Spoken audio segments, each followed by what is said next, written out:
Mesdames et messieurs, bonjour. Merci pour votre invitation au Festival des technologies ou aux technologies festivalières. Je suis très heureuse d'être ici pour partager avec vous un moment un peu philosophique et un moment d'anthropologie. On m'a présentée comme une anthropologue disruptive. Je vous avoue qu'au départ, ça m'a un petit peu amusée. Mais je suis tout à fait prête à assumer ce statut pour la bonne raison qu'il y a à peu près 20 ans, j'ai jeté quelques pavés dans la mare de l'anthropologie classique en étudiant une ethnie très très particulière qui est celle des hackers, des pirates informatiques. Ils posaient beaucoup de problèmes aux institutions et aux entreprises. Ils inquiétaient aussi beaucoup les parents, ces pirates de l'informatique. Mais j'ai été très rapidement complètement fascinée par leur audace, leur solidarité et leur créativité. Alors, j'ai choisi de relever un challenge qui a été de convaincre à la fois les autorités, mais aussi les entreprises, de leur présence, il fallait leur présence pour augmenter la robustesse des systèmes d'information. C'était très important. Et on a réussi. On a réussi, puisqu'aujourd'hui, on a des ingénieurs en sécurité informatique un peu partout. On a donc pu intégrer toute une génération. Il faut savoir qu'il y en a beaucoup qui étaient jetés en prison et ils ont été réhabilités. Et ça, c'est une très bonne chose et un beau pavé dans la mare.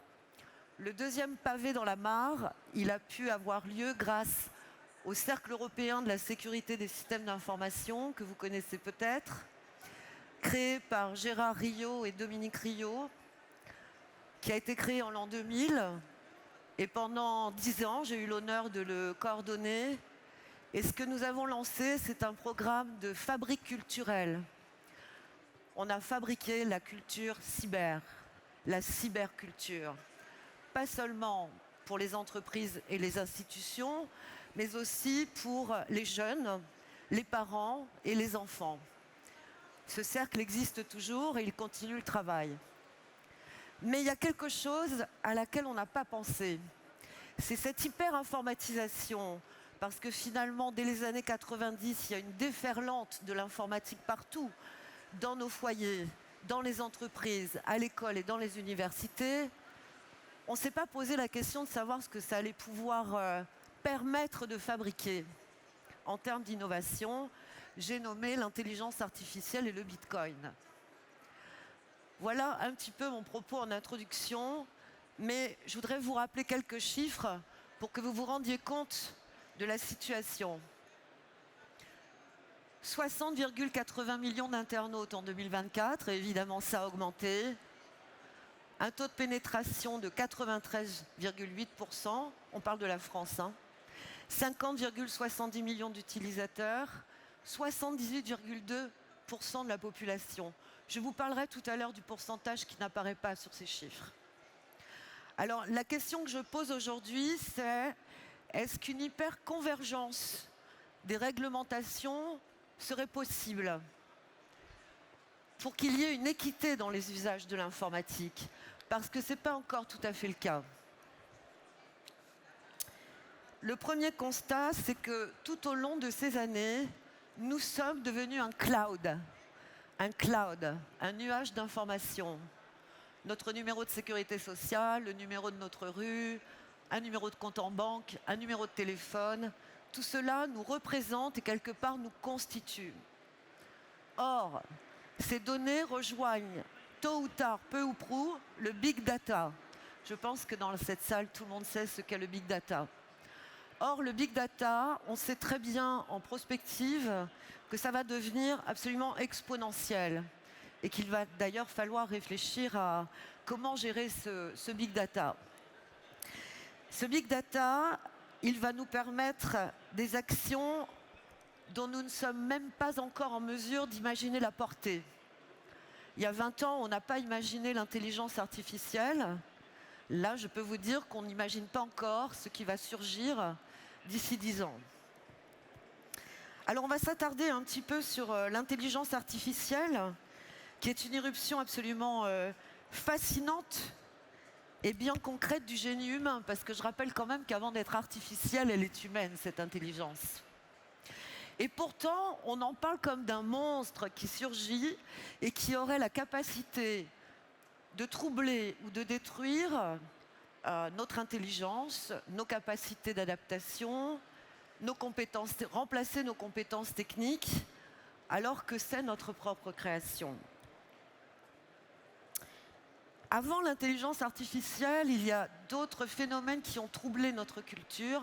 L'imprimerie, le train, la machine à laver, l'avion. Tout le monde a eu peur. Qu'allons-nous faire des chevaux? Nous avons des avions, nous avons toujours des chevaux qui nous transportent, mais leur usage s'est modifié.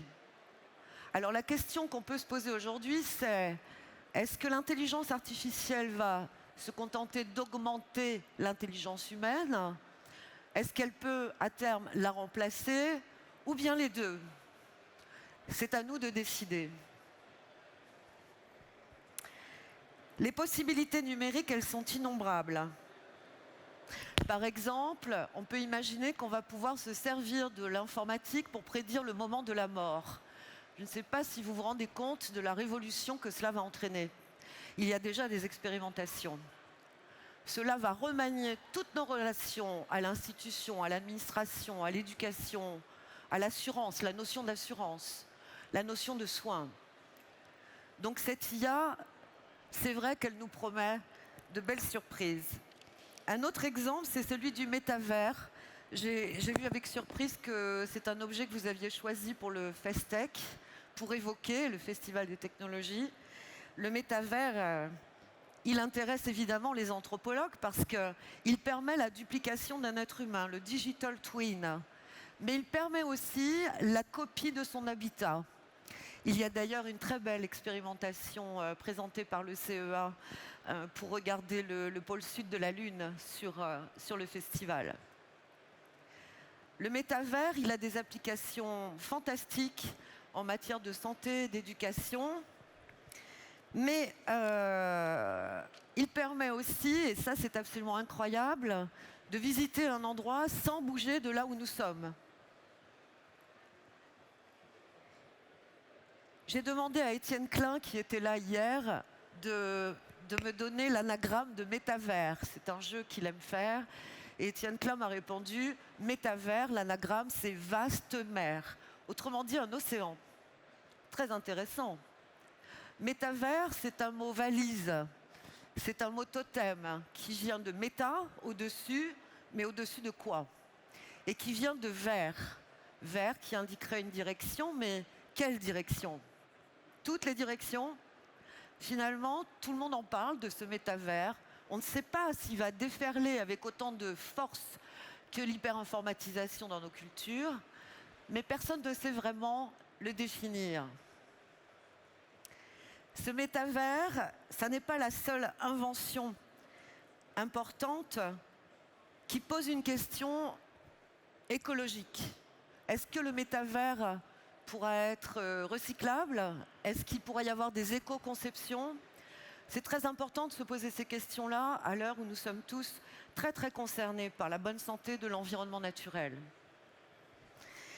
Quoi qu'il en soit, gardons notre esprit critique très éveillé, car si nous acceptons de nous déplacer dans des réalités virtuelles, nous allons nous séparer naturellement de la nature. Et ça peut être un choc. Nous acceptons de nous plonger dans des espaces imaginaires, mais attention à ne pas basculer dans n'importe quel espace. Un espace terrifiant, par exemple, pourrait avoir des conséquences cognitives très embêtantes. Alors, comme toute invention, l'hyper-informatisation a aussi des effets secondaires très, très, très positifs. Mais on parle beaucoup plus souvent de ces effets négatifs. L'addiction à l'informatique, le mauvais usage des réseaux. Stop!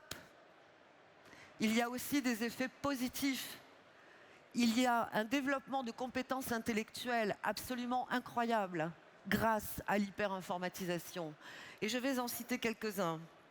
La rapidité de repérage de l'information, la focalisation de l'attention, la capacité de codage, la diminution des temps de latence et la rapidité des échanges, le renforcement de la motivation, la construction d'interprétations plus rapidement, la constante réorganisation des apprentissages, etc., etc. Il ne faut pas oublier cela, c'est très important. Alors, conclusion, quelle parade et quel garde-fou pourrions-nous mettre en place pour consacrer un usage informatique à beaucoup plus d'équité? D'abord, il ne faut pas laisser les choses se faire sans les comprendre, sans former et sans éduquer. Est-ce qu'il ne faut pas non plus revenir à une définition de l'humain aujourd'hui? Qu'est-ce que ça veut dire être humain aujourd'hui? Est-ce que, durant le siècle des Lumières, on en aurait donné la même définition? Ça n'est pas certain, car nous entrons actuellement dans le siècle de l'hybridation. L'hybridation entre l'humain, l'informatique et la machine. Et il n'y aura pas de retour en arrière. Ça, c'est un phénomène anthropologique très important. Alors, être humain, est-ce que c'est tenir plus que jamais à notre conscience morale? Est-ce que c'est maîtriser plus que jamais nos innovations et ne pas laisser partir les choses comme ça, sans les maîtriser? Est-ce que ce ne serait pas insuffler un supplément d'âme dans nos créations en pensant très fortement aux jeunes générations actuelles et aux futures générations à qui nous allons laisser certains héritages? Et puis, est-ce que ce ne serait pas travailler pour l'inclusion? Parce que je rappelle que 16 à 20% de la population française, qui est assez peu visible et qu'on a beaucoup de mal à analyser, est dans l'électronisme. Alors, ces populations, si les choses continuent, est-ce qu'elles vont pouvoir acheter un ticket de métro, se faire rembourser un soin, répondre à un appel d'offres ou répondre à une offre d'emploi, si elles n'ont pas d'application informatique, et pire encore, si elles ne savent pas s'en servir? Pour terminer, je dirais que l'hyper-informatisation nous appelle à une prise de conscience, vous l'aurez compris, mais aussi à la responsabilité, pas seulement des gouvernants, dont on espère qu'ils vont mettre en place une gouvernance concertée comme force d'opposition aux fragmentations réglementaires. Je rappelle que pour l'IA, il y a pléthore de textes, il y a l'IA Act, mais il y en a encore bien d'autres, mais il n'y a pas encore de concertation.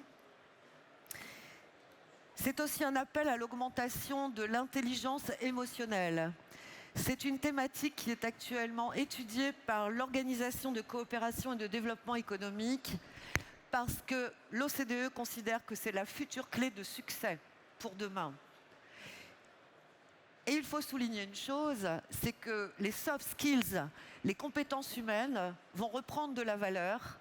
Elles sont beaucoup plus difficilement automatisables que les compétences techniques, ce que peut faire une IA, mais pour le moment. Alors pour terminer cette présentation, eh bien, l'anthropologie disruptive, si elle a commencé il y a 20 ans, elle va se poursuivre, bien sûr.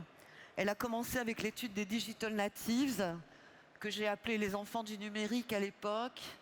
Ils ont eu des enfants, des petits hommes qui sont nés avec l'informatique à la maison, dans une ère qui a embarqué les seniors, qu'on a appelés des digital migrants. Ils sont tous connectés. Il faut qu'ils restent connectés. Autrement, il y aura une dissociation avec des possibilités d'action pour et dans la société. Demain, et si nous nous plaçons dans une perspective prospective futuriste, il y aura des habitats hors de la Terre, il y aura des habitats en mer, il y aura des habitats sous la mer, et ils seront tous connectés. Alors cette anthropologie disruptive, elle pourra connaître encore un nouvel essor, en développant toujours plus l'anthropologie numérique, l'anthropologie spatiale et l'anthropologie marine. Je vous remercie pour votre attention.